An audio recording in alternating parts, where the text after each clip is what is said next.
आज जो हम सीखने वाले हैं वो ये सीखने वाले हैं कि जब भी आपको कोई डेटा दिया जाएगा, इस बार पहले तो आपको डायग्राम दिया गया था ये, और उसको देखकर आपने टेबल को डिजाइन करना स्टार्ट किया था। इस बार आपको डेटा दिया जाएगा। जब भी आपको डेटा दिया जाए तो डेटा को देखकर हम क्या बनाते हैं, टेबल बनाते हैं। तो इस डेटा को टेबल में जब आप कन्वर्ट करेंगे तो सबसे पहले आप डेटा को चेक करेंगे कि जो डेटा आपको दिया जा रहा है वो सही है या गलत है। अगर वो डेटा गलत अवस्था में, यानी वो यूजलेस डेटा है, तो उसको यूजफुल फॉर्म में आप कन्वर्ट करेंगे। डेटा को आप उस परिस्थिति में लाएंगे कि कम से कम डेटा उसमें रिपीट हो। कोई वैल्यू जो होती है डाटा में जब डाली जाती है वो कम से कम रिपीट हो। वो ज्यादा से ज्यादा, अभी जो हम नॉर्मली काम करते हैं उसमें जो आपके डाटा की रिपीटेशन होती है वो बहुत ज्यादा होती है। इसको एग्जांपल से भी समझेंगे। हमें उसकी रिपीटेशन को कम करना होता है। अगर हम उसकी रिपीटेशन को जितना कम कर देंगे, इसका अर्थ होगा, जैसे मैं किसी क्लाइंट के बारे में बात कर रहा हूं, समझ में आया? अब क्लाइंट का मैंने एक रिकॉर्ड एंटर कर दिया। भाई क्लाइंट ने किस कोर्स में एडमिशन लिया उसकी पूरी जानकारी मैंने डाल दी। डाटा, नाम, आईडी, सिटी, एड्रेस, पिता का नाम, बच्चे का नाम, एजुकेशन, कहाँ रहने वाला था, फोन नंबर, ईमेल आईडी, उसके बाद कोर्स की डिटेल में डालता चला गया। अब उसी बच्चे ने 2 दिन के बाद एक और कोर्स एडमिट किया। अब आपके टेबल के हिसाब से क्या होगा कि उनकी एंट्री फिर से चलेगी कि नहीं चलेगी? उसी टेबल में फिर से डाटा जाएगा, उस बच्चे का दोबारा नाम जाएगा, दोबारा उसकी सिटी डालोगे, आप एड्रेस डालोगे, ईमेल आईडी डालोगे। जब उस बच्चे का डाटा पहले ले चुके हो तो दोबारा क्यों डाल रहे हो? इसका अर्थ है टेबल डिजाइन गलत है, जिसकी वजह से आपकी रिपीट वैल्यू वापस जा रही है। तो यहां रिपीट वैल्यू में वापस जाना क्या चाहिए था? केवल एक चीज रिपीट हो बस उस फील्ड में, यानी उस बच्चे की स्टूडेंट आईडी।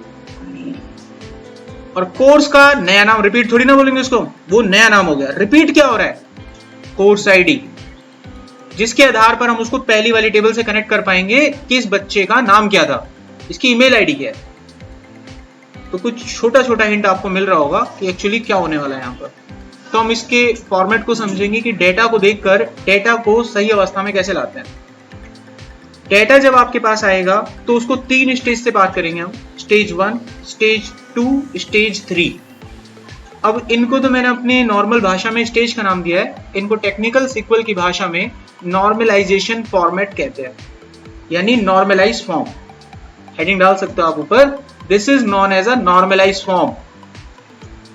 बाय डिफॉल्ट जब भी आपको डाटा मिलेगा वो डीनॉर्मलाइज होता है, तो हमें उस डाटा को चेक करना होता है कि ये डाटा नॉर्मलाइज है कि नहीं है। नॉर्मलाइजेशन का मतलब होता है आप अपने डाटा में से रिपीटेशन को अवॉइड कर देते हो। इसका मतलब ये नहीं है कि रिपीटेशन 100% खत्म हो जाएगा। रिपीटेशन अवॉइड हो जाता है, रिड्यूस हो जाता है, मिनिमम हो जाता है, लेकिन 100% खत्म कभी नहीं हो सकता, वो मिनिमम हो जाता है। ठीक है, तो उसके लिए हम 3 स्टेज यहां पर लेते हैं, first NF, second NF, third NF. इनमें कुछ टर्म्स यूज होती हैं, उन टर्म्स के बारे में हम बात करेंगे। इंटरव्यू के दौरान इससे रिलेटेड चीजें आपसे पूछी जा सकती हैं। What do you mean by denormalization? तो आपको पता होना चाहिए, the data that is not normalized is called denormalization. इसका अर्थ होगा कि वो डेटा एक सही अवस्था में नहीं है आपके पास, it contain the duplicate values. Okay, अब वो पूछ सकता है इसके ड्रॉबैक्स क्या हैं, तो आप सिंपली बोल सकते हैं कि इसके ड्रॉबैक्स हैं डेटा परफॉर्मेंस डिक्रीज होगा, क्योंकि इसमें डाटा जब भी इंसर्ट होगा रिपीट वैल्यू जाएंगी। डेटा जब डिलीट किया जाएगा तो डेटा, मान लीजिए मैं किसी कस्टमर का डिलीट कर रहा हूं, कस्टमर का नाम है राम। अब राम की जो एंट्री है आपके डाटाबेस में 50 बार है, तो जब डेटा को डिलीट करोगे तो वो उन 50 जगह पे जा जाके उनको डिलीट मारेगा, और उससे आपकी परफॉर्मेंस स्लो होती चली जाएगी। ऐसी अपडेट में दिक्कत आएगा। किसी बच्चे ने अपना एड्रेस चेंज कर दिया और आपने एंट्री कर रखी है 5000, तो आपका एड्रेस 5000 जगह पर है, वो उन सभी सेल्स में जाके एड्रेस को चेंज करेगा। समझ रहे हो कुछ गलत हो रहा है? ये आपकी परफॉर्मेंस को डिक्रीज कर देता है। तो ये डीनॉर्मलाइजेशन के ड्रॉबैक्स हैं। तो इसको हम कैसे ओवरकम करते हैं? With the help of normalization. तो वही हम सीखने वाले हैं। तो सबसे पहले मैं स्टार्टिंग से लूंगा कि आपको डेटा को कैसे पहचानना है, उसमें क्या गलती हो सकती है। तो यहाँ पर मैंने एक्सेल लिया हुआ है, जस्ट सिंपल, और मैं यहाँ पर एक डेटा डालता हूँ जिसमें मैं लिखता हूँ प्रोडक्ट का नाम और प्रोडक्ट किस कलर का है वो जानकारी। तो मैं यहाँ पर कुछ रिकॉर्ड एंटर करता हूँ। प्रोडक्ट मैंने ले लिया मोबाइल, यानी प्रोडक्ट की कॉस्ट ले लेते हैं और उसकी कॉस्ट मैंने डाली 13,000 और ये दो कलर में अवेलेबल है, एक ब्लू कलर है और एक हमारे पास ब्लैक कलर है। दो कलर में अवेलेबल है डाटा। एक और हमने लिया लैपटॉप, इसकी कीमत है 12,000 रुपये और ये हमारे पास सिल्वर कलर में अवेलेबल है। एक और हमने प्रोडक्ट लिया जिसका नाम हम ले लेते हैं लेट सपोज चार्जर, इसको हमने डाला है यहाँ पर 1,000 रुपीज। इसके हमारे पास तीन कलर अवेलेबल है, blue, white, silver. That is okay.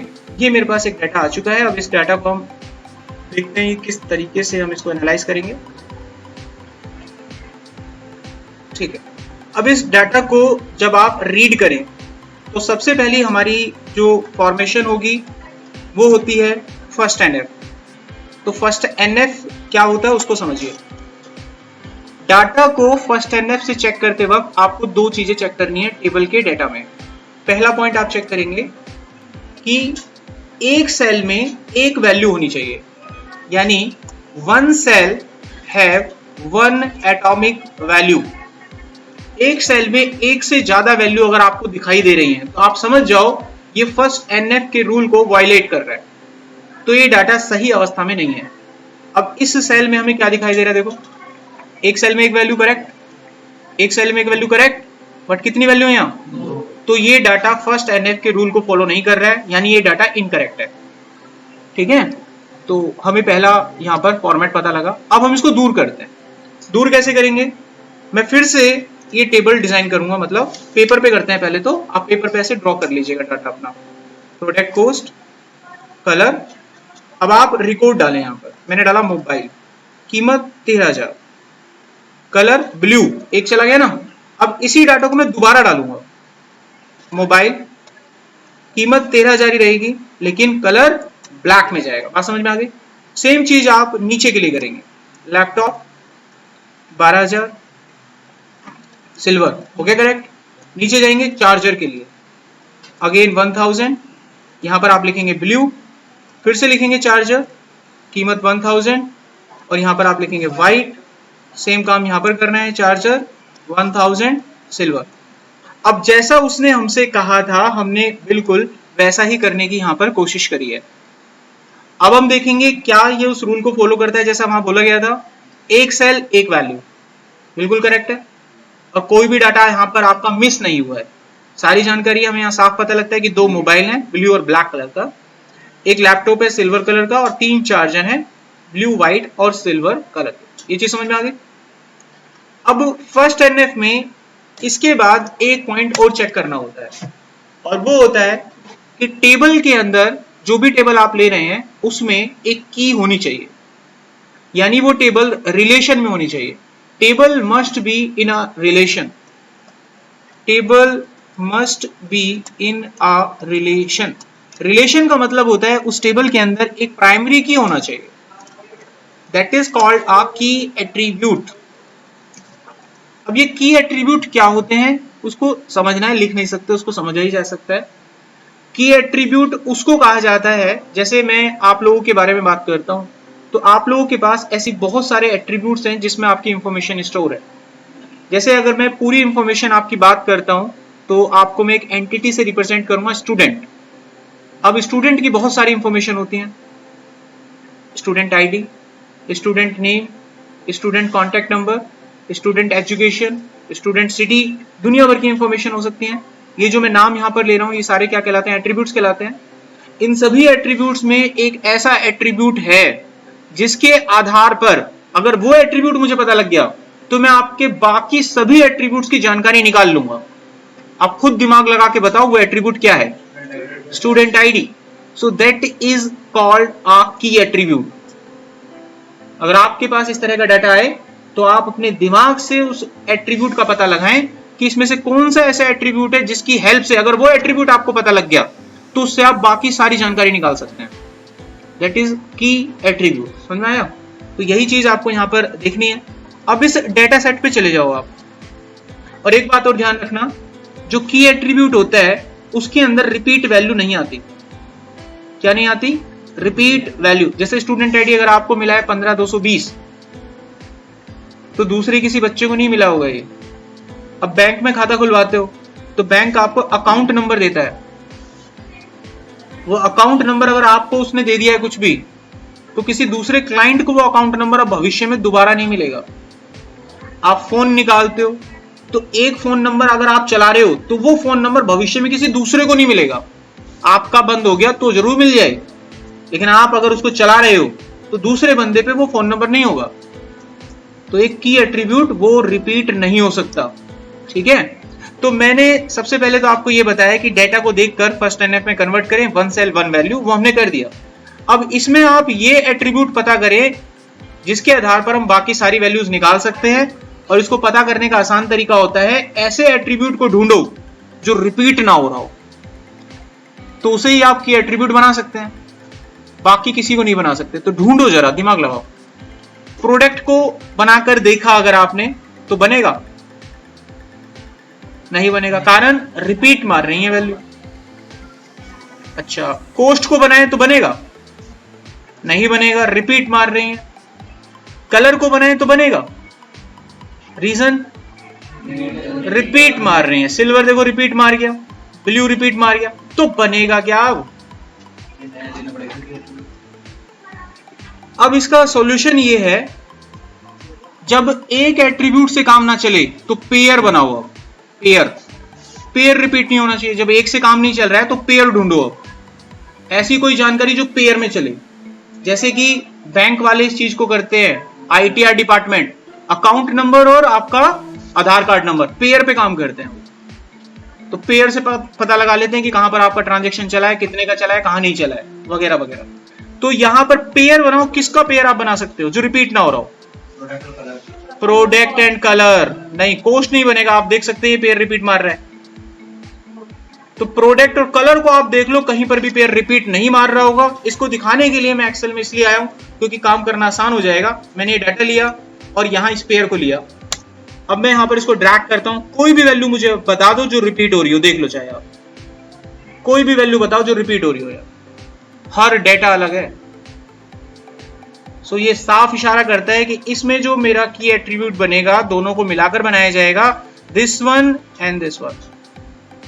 So now हमने इस टेबल के डाटा को एक अच्छे डिजाइन में कन्वर्ट कर लिया है। अब जब हम अपने डाटाबेस में टेबल बनाने जाएंगे तो हमारे दिमाग में पूरा पिक्चर क्लियर है कि मुझे एक टेबल बनाना है जिसमें मैं 3 एट्रीब्यूट बनाऊंगा, प्रोडक्ट, प्रोडक्ट कोस्ट और कलर। लेकिन इसमें 2 वैल्यू ऐसी होंगी मेरी प्रोडक्ट और कलर के नाम से, जिसको मैं प्राइमरी की के रूप में इस्तेमाल करूंगा। और अगर हम ये जानकारी नहीं रखते तो हम ऐसे कुछ भी चेप देते, और जब ये चेप कर बाहर जाता किसी के पास तो ये डब्बे में जाता, जो कचरे का डब्बा बगल में होता है, वो इसको पकड़ता और वहां छू, फिर पूछता किसने बनाया है, सामने आ जाओ। फर्स्ट एनएफ खत्म। अब कोई भी डाटा आपको मिलेगा करेक्ट कर लोगे, ठीक है। अब मैं इंटरनेट से कोई डाटा ढूंढता हूं और वो आपको एज अ सैंपल देता हूं प्रैक्टिस करने के लिए। आप सभी यहाँ बैठे हो, पेपर के ऊपर सही डायग्राम बनाएंगे उस डाटा को क्रैक करके, और जो की आपकी एट्रीब्यूट की एट्रीब्यूट बनेंगे उनके ऊपर गोल सर्कल लगा के मेरे पास लाओगे, ठीक है। आगे बढ़ते हैं अभी नेक्स्ट। अब इसमें जो आपको चेक करना है वो ये चेक करेंगे कि there should not be any partial dependency. तो टेबल में कोई भी पार्शियल डिपेंडेंसी नहीं होनी चाहिए। अभी पार्शियल डिपेंडेंसी क्या होती है उसको समझते हैं। पार्शियल डिपेंडेंसी का मतलब होता है आपके टेबल को 2 पार्ट में डिवाइड किया गया है, एक की एट्रीब्यूट और एक नॉन की एट्रीब्यूट। जब कोई नॉन की एट्रीब्यूट, ध्यान से सुनिएगा, जब कोई नॉन की एट्रीब्यूट पे डिपेंड ना करके, यानी कंप्लीट की एट्रीब्यूट पे डिपेंड ना करके इसके पार्ट पर डिपेंड हो जाए, उसे बोलते हैं पार्शियल डिपेंडेंसी। अब यहां पर एक स्टूडेंट का नाम है, यहां पर एक स्टूडेंट का नाम है। अब ये स्टूडेंट का नाम ध्यान से देखकर बताओ ये किस पर डिपेंड कर रहा है? स्टूडेंट आईडी पर। कोर्स आईडी से कोई वास्ता नहीं है। जैसे कि फॉर एग्जांपल, जैसे ही मैंने यहां पर स्टूडेंट आईडी का इस्तेमाल करा कहीं पर S2, तो आपके दिमाग में कौन घूमा? कोर्स घूमा कि बच्चे का नाम घूमा? आपके दिमाग में मनीष आएगा, आपके दिमाग में कोर्स नहीं आएगा। तो इससे पता लग रहा है कि जो एस नेम है ये कहीं ना कहीं CID पर तो डिपेंड कर नहीं रहा, वो तो SID पे डिपेंड कर रहा है। सो इसको बोलते हैं partial dependency. It is not a fully depend upon the key attribute. तो वो आपकी की एट्रीब्यूट पे डिपेंड ना करके उसके किसी पार्ट पर डिपेंड करे, समझे, उसके किसी पार्ट पर डिपेंड करे, उसे हम बोलते हैं पार्शियल डिपेंडेंसी। सेम ये पार्शियल डिपेंडेंसी आपको कोर्स के नाम में भी दिख जाती है, दिख रही है कि नहीं दिख रही? ये कोर्स नेम किस पे डिपेंड कर रहा है? कोर्स आईडी पे। तो आपकी टेबल में पार्शियल डिपेंडेंसी आ चुकी है। यहाँ पर अगर पार्शियल डिपेंडेंसी टेबल में मौजूद है, इसका मतलब है टेबल में रिपीटेशन आ रही होंगी। अब देख लो जरा, बच्चे का नाम कितनी बार लिखा हुआ है, कोर्स का नाम कितनी बार लिखा हुआ है? 3 बार। अगर यहाँ 100 बच्चे हों और 50-50 कोर्स में एडमिशन ले तो सोचो। हेलो हेलो, हाँ जी सर। हाँ मैंने बोल दिया है उसको, कॉल शायद काउंसलर से बात हुआ है। ठीक है सर, बात समझ में आ गई यहाँ तक। अब इसको दूर करेंगे हम। अब एक टर्म और होती है जो इंटरव्यू में पूछी जाती है, पार्शियल डिपेंडेंसी तो समझ में आ गया होगा। जब भी कोई नॉन की एट्रीब्यूट की पर पूरा डिपेंड ना करके उसके पार्ट पर डिपेंड करे, वो पार्शियल डिपेंडेंसी होती है। अब जो दूसरा पॉइंट है उसको बोलते हैं फंक्शनल डिपेंडेंसी। आपकी टेबल में नॉन की एट्रीब्यूट अगर पूरी की पर डिपेंड करे उसे कहते हैं फंक्शनल डिपेंडेंसी। तो इस टेबल में एस नेम की कोई फंक्शनल डिपेंडेंसी एग्जिस्ट नहीं करती, ना ही कोर्स नेम की कोई फंक्शनल डिपेंडेंसी एग्जिस्ट करती है। तो जब तक आपकी टेबल में फंक्शनल डिपेंडेंसी नहीं होंगी, आपकी टेबल कभी नॉर्मलाइज नहीं होगी। ठीक है, तो इंटरव्यू में अब 2 सवाल पूरे होते हैं। कोई आपसे पूछे फंक्शनल डिपेंडेंसी, तो अगर आपके दिमाग में रट्टा मार के गए तो नहीं बता पाओगे। आप दिमाग में पिक्चर लाओ और सोच के बताओ क्या था फंक्शनल डिपेंडेंसी। मैं आपको क्या लगता है मैं बता रहा हूँ, मैंने पढ़ रखा होगा? बिल्कुल नहीं, मैं बना रहा हूँ तो अभी दिमाग में आ रही है डेफिनेशन क्या बोल रही है, बना डाल रहा हूँ। आपके दिमाग में पिक्चर होनी चाहिए बस। फंक्शनल डिपेंडेंसी क्या बनाऊंगा, देखो इसके हिसाब से क्या बना, कोई भी नॉन की एट्रीब्यूट पूरी की एट्रीब्यूट पर अगर डिपेंड करता है तो वो फंक्शनल डिपेंडेंसी है बस। कोई पूछे पार्शियल डिपेंडेंसी, अगर कोई नॉन की एट्रीब्यूट कंप्लीट की पे डिपेंड ना करके उसके पार्ट पर डिपेंड करे तो वो पार्शियल डिपेंडेंसी। अब कोई कुछ भी पूछे, ये लिख दिया, खेल खत्म, और पूछा जाता है आपसे। यहां तक समझ में आ गया? फंक्शनल डिपेंडेंसी हो गया हमारा, पार्शियल डिपेंडेंसी आपको पता लग गया। अब इसे दूर कैसे करते हैं ये देख लो। देखो भाई, जब भी कभी आपको लगे कि ये एस नेम इसके साथ मिलकर अपनी सरकार बना रहा है, यानी इसके साथ मिलकर अपने कोड को पूरा कर रहा है, तो इनको कॉपी करो, अलग से व्यवस्थित कर दो। की एट्रीब्यूट कभी भी टेबल से हटाया नहीं जाएगा। ये की एट्रीब्यूट था इस टेबल में, ये इस टेबल से कभी नहीं हटाया जाएगा। इसको टेबल से हमेशा हमेशा के लिए गायब कर दो। कर दिया गायब। अब यहां देखिए, यहां जब मैंने इसको अलग किया तो ये मेरा की एट्रीब्यूट बन के आया। तो की एट्रीब्यूट में रिपीट वैल्यू होती ही नहीं है। जब रिपीट वैल्यू नहीं होती तो ये रिकॉर्ड पूरी तरह से डिस्ट्रॉय है। अब ध्यान से देखो, किसी बच्चे का नाम रिपीट हो रहा है तो मुझे बताओ। एक बार बच्चे का नाम आया, अब दोबारा नहीं आ सकता भविष्य में, रिपीटेशन को खत्म कर पाए। अब ये जो की एट्रीब्यूट था ये इस पर डिपेंड कर रहा था, तो इनकी एक अलग गवर्नमेंट फिर बना दी हमने। और मैंने क्या कहा, की एट्रीब्यूट टेबल से नहीं हटते। क्या हटता है? नॉन की एट्रीब्यूट। अब जैसे ही यहां पर पहुंचा, टोटल कोर्स कितने हैं? 2। कैसे पता लग रहा है? क्योंकि की एट्रीब्यूट रिपीट नहीं होता। तो जितनी भी C1 की एंट्री थी कंप्लीट डिस्ट्रॉय कर दो। अब ये बताओ, क्या कोर्स रिपीट हो रहा है? अब कोई बच्चा इस .NET के कोर्स में कितनी बार एडमिशन ले, रिपीट नहीं होगा। किसी भी कोर्स में एडमिशन ले, रिपीट नहीं होगा नाम। अब देख लो कितनी टेबल तैयार हो गई? 3। अब किसी भी टेबल में रिपीट वैल्यू हो तो मुझे बता दो। ये पेयर कहीं से भी रिपीट नहीं हो रहा, ये डाटा कहीं रिपीट नहीं हो रहा।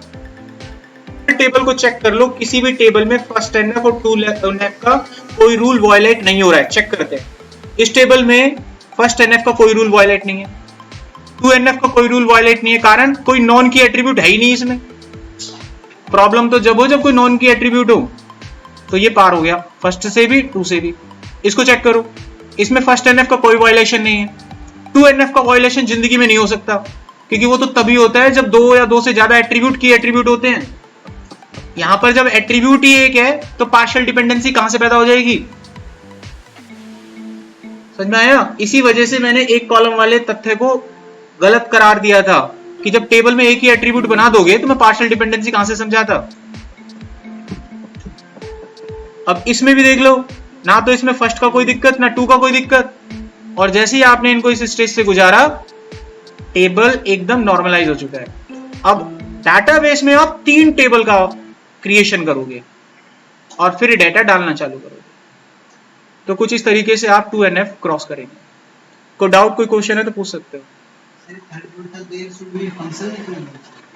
देयर शुड बी लिखने की जरूरत नहीं है, वो माइंड में रखो आप। बस ये रखो कि there should not be a partial dependency in the table, बस। ठीक है, आपकी टेबल में पार्शियल डिपेंडेंसी नहीं होनी चाहिए, बस। अगर आप ये करने में कामयाब हो जाते हो तो ऑटोमेटिकली आपकी टेबल फंक्शनली डिपेंडेंट कर जाएगी। कोई डाउट तो नहीं है ना? देखो 3NF कुछ नहीं होता, अब अपने सिंपल तरीके से पढ़ो। देखो फर्स्ट NF कोई दिक्कत नहीं है, यहाँ पे हर सेल में एक वैल्यू प्राइमरी की मौजूद, खत्म खेल। 2NF सवाल ही नहीं उठता, जब 2 एट्रीब्यूट पे की नहीं है तो कहां से उठ जाएगा पार्शियल डिपेंडेंसी? तो फर्स्ट NF 2NF क्रॉस हो गए। अच्छा, 3NF की जो क्वेश्चन मार्क है ना 3NF का, वो क्या है? वो ये है, 3NF कहता है कि टेबल में ट्रांजिटिव डिपेंडेंसी नहीं होनी चाहिए। There should not be any transitive dependency. अब ये ट्रांजिटिव डिपेंडेंसी क्या होता है उसको समझ जाओ बस। देखो, ट्रांजिटिव डिपेंडेंसी को समझने से पहले मेरे को ये बताओ, इसमें की एट्रीब्यूट कौन से हैं? कितना टाइम लेगा? TID, बस खत्म, है ना? अच्छा, नॉन की एट्रीब्यूट कौन से हैं? शाबाश। अब डिपेंडेंसी देखते हैं। ट्रेन का नाम, ओके। सोर्स, ठीक है, कोई दिक्कत नहीं है। डेस्टिनेशन, कोई दिक्कत नहीं है।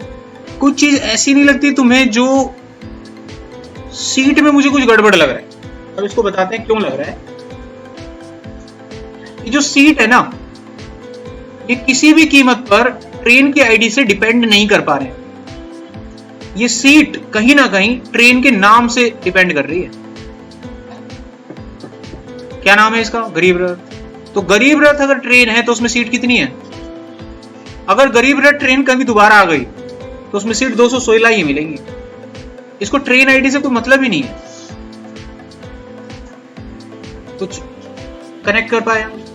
तो ट्रांजिटिव डिपेंडेंसी को समझते हैं क्या होता है। ट्रांजिटिव डिपेंडेंसी ये कहते हैं कि जब कोई नॉन की एट्रीब्यूट किसी दूसरी नॉन की एट्रीब्यूट पे डिपेंड हो जाए तो इस तरह की डिपेंडेंसी ट्रांजिटिव डिपेंडेंसी कहलाती है। तो यहां पर ये एक नॉन की एट्रीब्यूट है और ये इस पर डिपेंड होने की बजाय इस पे डिपेंड हो गया, तो ये बन गई ट्रांजिटिव डिपेंडेंसी। जैसे क्लास में कोई बच्चा है, अब आप लोगों को पढ़ाने की जिम्मेवारी किसकी है?